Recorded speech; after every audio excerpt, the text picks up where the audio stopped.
Hallelujah. मैं Amrik Joy प्रभु पिता का धन्यवाद करता हूं कि प्रभु पिता ने आज एक बार फिर समय दिया कि परमेश्वर के वचन को लेकर आप लोगों के साथ बांट सकूं। और आप इस वीडियो को अंत तक देखें। और अगर आप चैनल पर नए हो तो चैनल को सब्सक्राइब भी करें, जो बेल आइकॉन है उसको आप टच भी करें, और वीडियो पसंद आए शेयर भी करें, लाइक भी करें, कमेंट भी करें। अगर नहीं पसंद आया तो कोई बात नहीं, आप डिसलाइक भी कर सकते हो, लेकिन वीडियो को अंत तक देखना। तो आज जो मैं आप लोगों से बात करना चाहता हूं, तो उस बात को बहुत ध्यान से सुनना, बहुत ध्यान से सुनना। मतलब आज परमेश्वर हमसे कुछ खास बात करना चाहते हैं।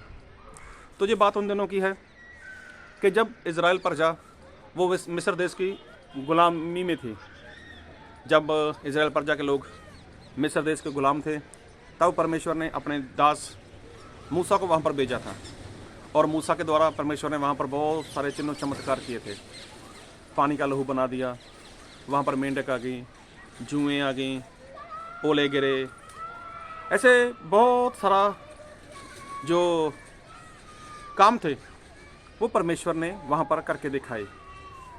लेकिन जो फिरौन राजा था वो हर बार हठीला हो जाता था, हर बार अपने मन को कठोर कर लेता था, और वो चाहता नहीं था कि जो इज़राइल प्रजा के लोग हैं वो लोग वहाँ से जाएं। लेकिन परमेश्वर ने एक बार मूसा से बात की, और मूसा से बात की, और परमेश्वर ने अभी मूसा को बता ही दिया कि मूसा देखो, अब की बार जो मैं यहाँ पर काम करने वाला हूँ, तो अब की बार जो फिरौन है वो तुम लोगों को यहाँ से जाने देगा, और जाने ही नहीं देगा, जहाँ से धक्के मार के निकालेगा यहाँ से। तो उसके बाद परमेश्वर ने ऐसा बोला कि ऐसा करना कि एक मेमना लेना, और सभी को ऐसा बोल दो कि मेमना ले लें, अपने पास एक मेमना उसको ले लें, और उसके साथ ऐसा करना, उसको काटना है। और काटने के बाद क्या करना है, मैं थोड़ा वचन पढ़ देता हूँ। और निर्गमन उसका 12 अध्याय उसका 5 वचन। तुम्हारा मेमना निर्दोष और 1 वर्ष का नर हो, और उसे चाहे भेड़ों में से लेना चाहे बकरियों में से, और इस महीने के 14वें दिन तक उसे रख छोड़ना, और उस दिन गोंधुली के समय इज़राइल की सारी मंडली के लोग उसे बलि करें। तो देखो, परमेश्वर ने ऐसा बोला था कि जो तुम्हारा मेमना होगा ना, उसको क्या करना है, उसको बलि करना है। और साथ में बोला था, तब वह उसके लहू में से कुछ लेकर जिन घरों में मेमने को खाएंगे उनके द्वार के दोनों अलंगों और चौखट के सिरे पर लगाएं। तो देखो, यहाँ पर परमेश्वर ने जो बात की, जो मेमने का लहू रहेगा ना, उसको क्या करना है, जो घर है, घर का जो दरवाज़ा है, अभी के दरवाजे तो चलो बहुत डिजाइन वाले होते हैं, अभी के जो दरवाजे हैं बहुत फैंसी हैं, लेकिन बरसों पहले ऐसा नहीं था। बरसों पहले भी छोड़ो, मैंने खुद अपनी आंखों से भी देख रखा है कि जब किसी के घर में दरवाजे होते थे तो वो दो साइड के होते थे, एक इस साइड और दूसरा इस साइड, और दोनों को ऐसे बंद किया जाता था। तो परमेश्वर ने ऐसा बोला कि मूसा उसका लहू लेकर एक तो ऐसे करना है, मतलब लेफ्ट साइड, एक राइट साइड लहू लगाना है, और एक सर के ऊपर लगा देना है। मतलब जे लहू घर के ऊपर लगाना है, तो घर के ऊपर लगाना है। और देखा जाए तो इस बाजू और ऊपर, उसके बाद हाथ इंसान का नीचे आएगा, और जो क्रूस बन जाता है। जी हाँ, क्योंकि बाइबल में जो लिखा है ना वचन, पुराने नियम में और नए नियम में, तो इसमें कोई फ़र्क नहीं है, लेकिन लोगों के समझने में, बोलने में ज़रूर फ़र्क है। तो परमेश्वर ने जो नया नियम दिया ना, तो वो पुराने नियम की बातें हैं, लेकिन वो समझने वाली बात होती है। तो ये जो भविष्यवाणी थी, और परमेश्वर ने ऐसा बोला, निर्गमन उसका 12 अध्याय उसके 12 वचन से, क्योंकि उस रात को मैं मिस्र देश के बीच में होकर जाऊंगा, और मिस्र देश के क्या मनुष्य क्या पशु सब के पहलोठों को मारूंगा, और मिस्र के सारे देवताओं को भी मैं दंड दूंगा, मैं यहोवा हूँ। और 13 में लिखा है, और जिन घरों में तुम रहोगे उन पर वह लहू तुम्हारे लिए चिन्ह ठहरेगा, अर्थात मैं उस लहू को देखकर तुमको छोड़ जाऊंगा, और जब मैं मिस्र देश के लोगों को मारूंगा तब वह विपत्ति तुम पर ना पड़ेगी और तुम नष्ट ना होगे। तो देखो परमेश्वर का वचन ऐसा बोलता है कि जब मैं मिस्र में ऐसा काम करने वाला हूँ, मैं जिस घर के ऊपर लहू देखूँगा तो उस घर में जो लोग होंगे मैं उनको कभी नहीं मारूँगा। लेकिन जो मिस्र देश के लोग हैं, जब उनके घर पे लहू नहीं होगा तो मैं नहीं उनको छोड़ने वाला। मतलब अगर किसी के ऊपर लहू है, उस मेमने का लहू रहेगा तो मैं उसको छोड़ दूंगा, और तो और उसके ऊपर कोई विपत्ति नहीं आएगी। तो देखो यहाँ पर बात हो रही है लहू की। तो मैं जो बोलना चाहता हूँ, ये तो बरसों पहले की बात थी, और बाइबल में तो ऐसा लिखा है कि परमेश्वर आज, कल और जुगानों जुग एक से परमेश्वर हैं। तो क्या आज भी ऐसा हो सकता है? देखो विपत्ति तो आने वाली है। जब एंटी क्राइस्ट का राज शुरू होगा तब उसके राज में कितनी सारी विपत्तियां होगी, और कितनी सारी परेशानी होगी। ऐसे कितने सारी मतलब जो परेशानियां, जो मुश्किलें हैं, वो इंसान के लिए तो हैं। और बाइबल में लिखा भी है कि जिसके ऊपर परमेश्वर के आत्मा की मोहर नहीं होगी, जिसके ऊपर परमेश्वर की मोहर छाप नहीं होगी, तो उसको तो परेशान किया जाएगा।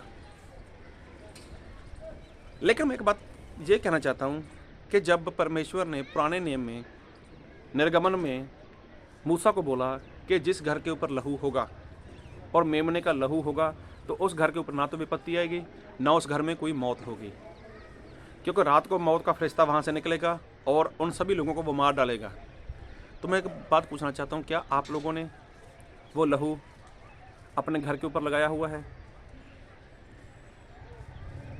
क्या लहू, वो मेमने का लहू आप लोगों ने लगाया हुआ है अपने घर के ऊपर, जिससे आप बच सको, जिससे आपके ऊपर विपत्ति ना पड़े, जिससे आपकी मृत्यु ना हो?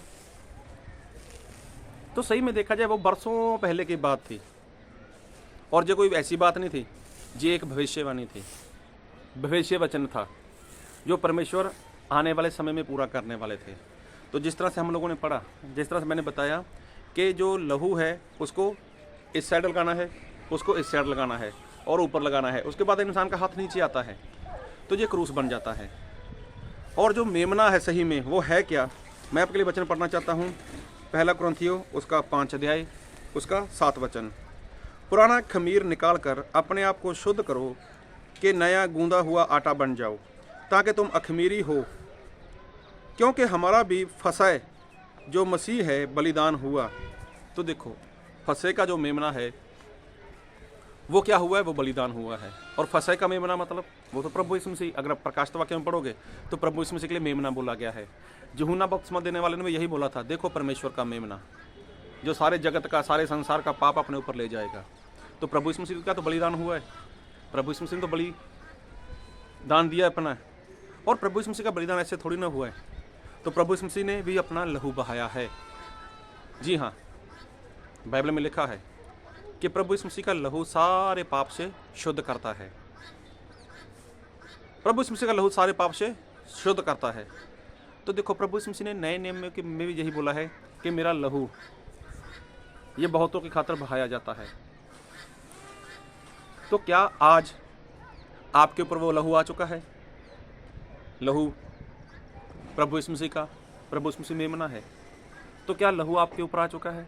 आपके ऊपर मतलब आपके घर के ऊपर। और घर कौन सा है? आपके हाथ का बनाया हो घर, वो वाली नहीं बात करता मैं। लेकिन प्रभु यीशु मसीह ने ऐसा बोला है कि जो इंसान का शरीर है वो मेरा मंदिर है, वो मेरा भवन है। लेकिन जिस भवन के ऊपर ये लहू होगा, जिस घर के ऊपर ये लहू होगा, मतलब वो मसीह का होगा। और जो मसीह का होगा उसको तो विपत्ति छू नहीं सकती, जो मसीह का होगा उसको शैतान टच नहीं कर सकता। तो मसीह का कौन होगा? जो इंसान सच्चा विश्वास करता है, सच्चा पश्चाताप करता है और सच्चा बपतिस्मा लेता है, वो भी बहते हुए पानी में। क्योंकि बाइबल में लिखा है कि प्रभु यीशु मसीह का लहू बहाया जाता है, मतलब बहता है।